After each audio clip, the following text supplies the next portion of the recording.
अंधेरी हवेली का रहस्य। गांव के पास एक पुरानी उजड़ी हुई हवेली थी जिसे लोग कालेश्वर की हवेली कहते थे। कोई भी वहां जाने की हिम्मत नहीं करता था क्योंकि कहते थे कि वहां आत्माओं का साया था।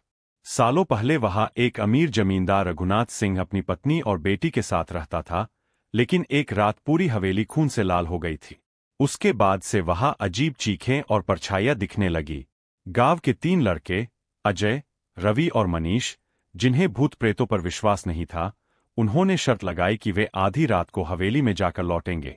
हाथों में टॉर्च लिए वे दरवाजे से अंदर घुसे। चारों ओर गहरा सन्नाटा था।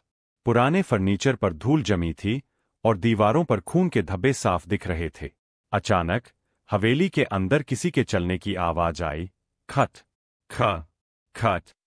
अजय ने जैसे ही एक जर्जर दरवाजा खोला, एक तेज ठंडी हवा का झोंका आया और टॉर्च की रोशनी झपकने लगी।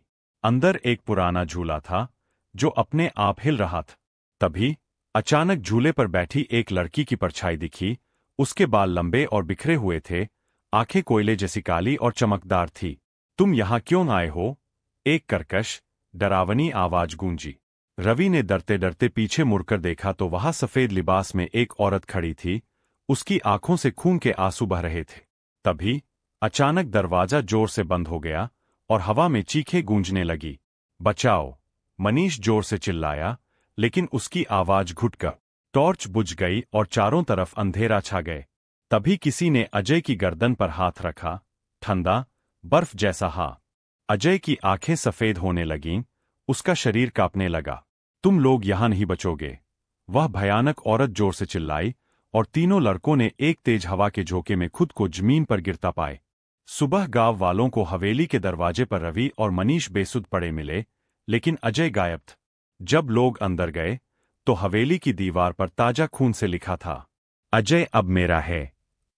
आज भी जो कोई भी उस हवेली में गया वह लौटकर नहीं आया। क्या आप भी उस हवेली में जाने की हिम्मत करेंगे? गांव में सनसनी फैल गई थी। हर कोई अजय की रहस्यमयी गुमशुदगी पर बातें कर रहा था। कुछ लोगों का मानना था कि वह हवेली की भटकती आत्माओं का शिकार बन चुका है, जबकि कुछ का कहना था कि वह डर के मारे कहीं भाग गया होगा। लेकिन रवि और मनीष जानते थे कि जो उन्होंने देखा था वह सिर्फ एक सपना नहीं था, वह एक डरावना सच था। अजय को खोजने के लिए गांव के कुछ बहादुर लोग पूजा पाठ करवाने वाले तांत्रिक बाबा को बुला। बाबा ने हवेली के पास आकर मंत्र पढ़े और जमीन पर बैठकर अपनी सिद्ध शक्तियों से हवेली के अंदर झांका। अचानक उनकी आंखें चौड़ी हो गई। यह जगह बहुत अशुद्ध है। यहां किसी निर्दोष आत्मा को कैद कर दिया गया है, बाबा ने गंभीर आवाज में कहा। क्या अजय जिंदा है? मनीष ने कांपते हुए पूछा।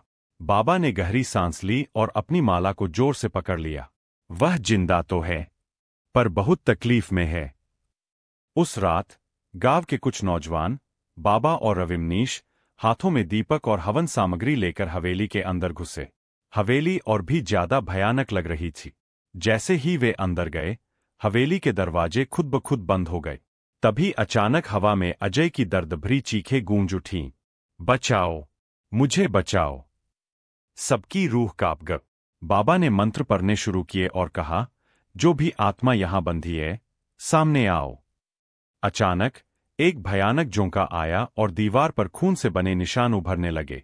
उसके बाद हवेली के बीचों बीच जमीन पर दरारें पड़ने लगीं और वहां से सफेद साड़ी पहनी हुई वही भूतनी प्रकट हुई।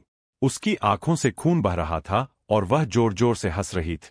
तुम लोग उसे नहीं ले जा सकते, वह अब मेरा है। बाबा ने मंत्रों का जाप तेज कर दिया, लेकिन भूतनी और ज्यादा गुस्से में आ गई। अचानक हवेली में रखे सारे फर्नीचर अपने आप हवा में उड़ने लगे और जोर से जमीन पर गिरने लगे।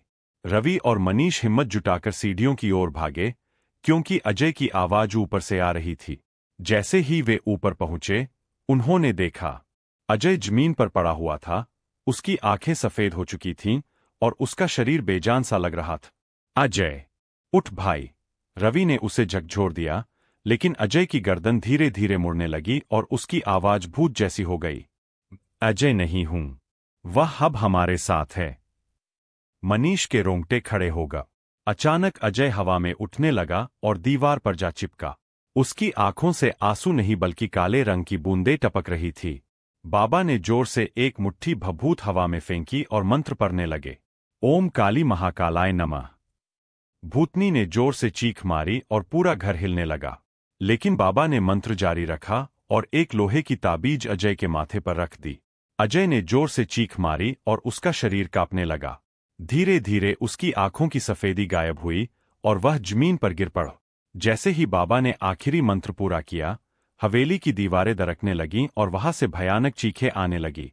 अचानक एक जोरदार धमाका हुआ और पूरी हवेली आग की लपटों में घिर गई। रवि और मनीष ने जल्दी से अजय को उठाया और वहां से भाग खड़े हुए।